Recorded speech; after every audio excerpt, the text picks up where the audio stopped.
kasus anak SMAK 2 Gloria di Surabaya yang dipaksa meminta maaf, kemudian dipaksa sujud dan menggonggong seperti anjing. Ini menurut saya sudah keterlaluan pelakunya. Ya, ini saya menyebutnya ini adalah tindakan kekerasan terhadap anak. Apa? Ya, ini minta maaf. Minta maaf. Ayo minta maaf dan minta maaf. Sujud. Sujud dan sujud. Sudah enggak apa-apa dan sujud. Sujud dan enggak apa-apa. Sudah yuk biar selesai. Menggonggong. Menggonggong. Gonggong dan apa biarin. Biarin Pak, biarin. Siapa gua? Ini siapa? Ini siapa? Ini siapa? Sudah ikut mereka yang dia orang tua. Enggak usah. Biarin dan. Salahnya kan memang ngomong dari temannya, Pak. Menggonggong. Jangan. Oh, sorry. Jangan, Pak. Maaf loh. Memang anak. Tolong kita kenapa kau bilang kita cari sensor siapa ya sensor? Yang terjadi itu anakmu anjing. Sudah Pak. Ini wilayah kamu. Saya senatornya security di sini. Mohon tadi dia enggak masalah. Kamu berdiri. Jangan di sini. Ini wilayah Sudah ayo. Jadi videonya sudah sangat viral. Ya. Nah, kemudian belakangan muncul bahwa orang tua AN korban ya, dan pelaku ya, yaitu Ivan Sugianto itu telah berdamai. Saya Ivan selaku sebagai orang tua dari Excel yang dimana tadi sempat viral kejadian di SMA Gloria 2. Sebenarnya kejadian tersebut itu tidak benar apa adanya. Banyak sekali cita-cita yang tidak sesuai.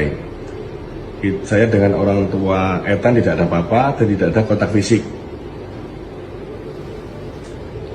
Dan kita sudah berdamai secara kekeluargaan.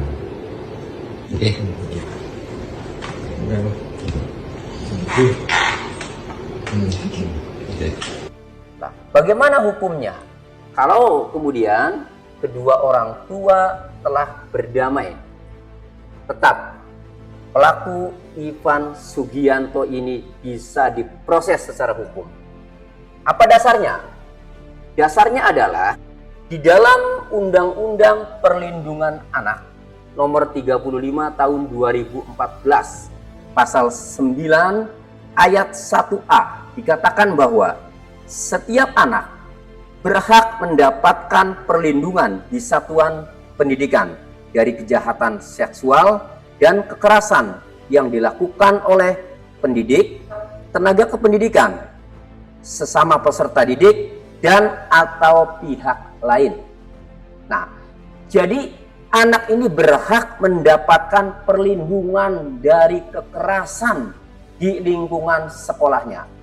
Oleh karena anak berhak mendapat perlindungan dari tindakan kekerasan di lingkungan sekolahnya, maka pihak sekolah harus bertanggung jawab ketika ada orang yang melakukan, ada pihak lain yang melakukan tindak kekerasan terhadap anak.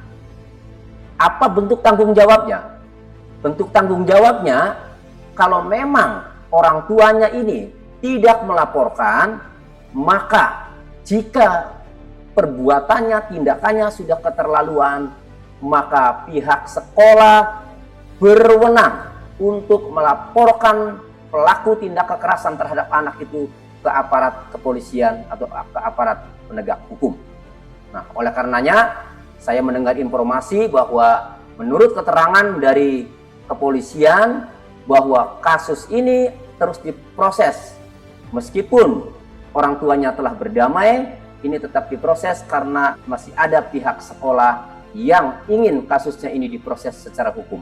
Saya apresiasi buat kepolisian Polrestabes Surabaya maupun Polda Jawa Timur untuk melanjutkan proses hukum kasus kekerasan terhadap anak yang sudah keterlaluan, di mana tindakannya itu dilakukan di depan orang tuanya.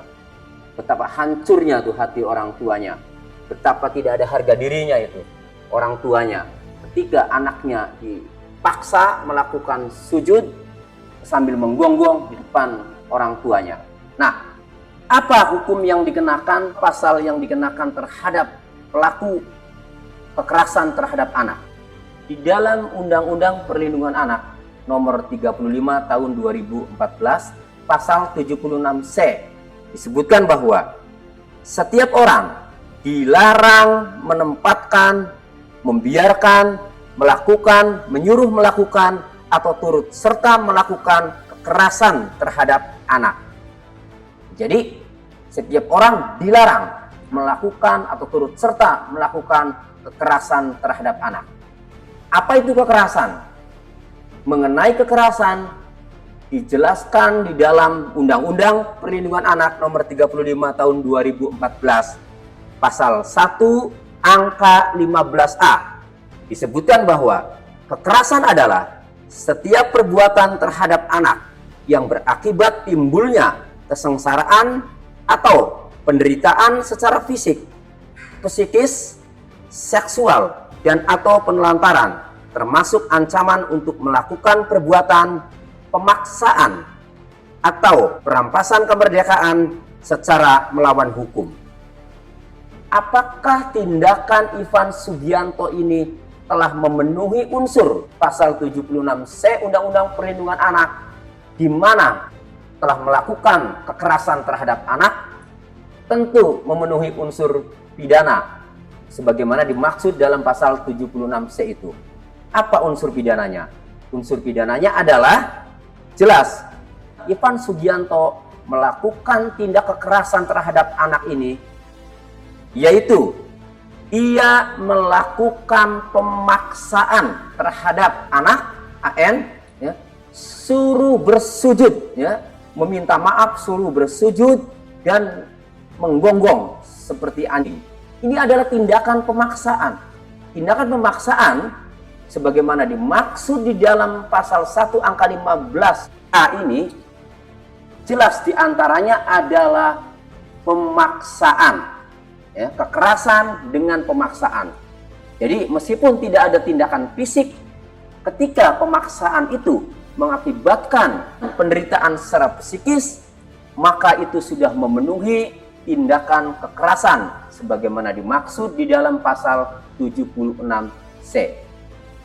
Apa sanksinya? Kalau orang melakukan tindak kekerasan terhadap anak sebagaimana dimaksud dalam pasal 76C, sanksi pidananya diatur di dalam pasal 80 ayat 1 Undang-Undang nomor 35 tahun 2014 tentang perlindungan anak.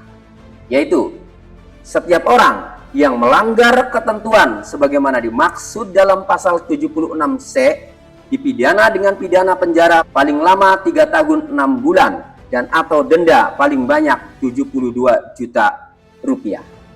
Nah, jadi, meskipun orang tuanya ini telah berdamai, pihak sekolah yang bertanggung jawab untuk melindungi anak dari tindakan kekerasan sebagai bentuk tanggung jawabnya ini bisa melaporkan pelaku yang melakukan tindakan kekerasan terhadap anak ke aparat penegak hukum.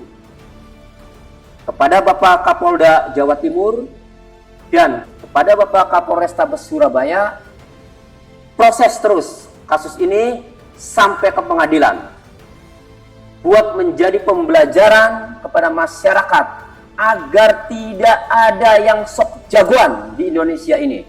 Jangan mentang-mentang karena pengusaha hiburan uangnya banyak kemudian bertindak seenaknya sendiri, sok jagoan melakukan tindak kekerasan di muka umum, ya, apalagi terhadap anak dengan didukung dengan pengikutnya seperti preman-preman.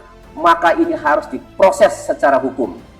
Justru kalau pihak sekolahnya ini meminta agar pelaku diproses hukum, tetapi kemudian pihak kepolisian malah memilih untuk menghentikan karena sudah berdamai, maka masyarakat akan bertanya-tanya, apakah karena pengusaha tempat hiburan malam ini apakah setor ke kepolisian? Nanti begitu nanti masyarakat. Kalau kepolisian, baik Polda Jawa Timur maupun Polrestabes Surabaya lebih memilih untuk menghentikan kasus ini, dengan alasan karena trauma anak atau karena kepentingan anak. Gitu.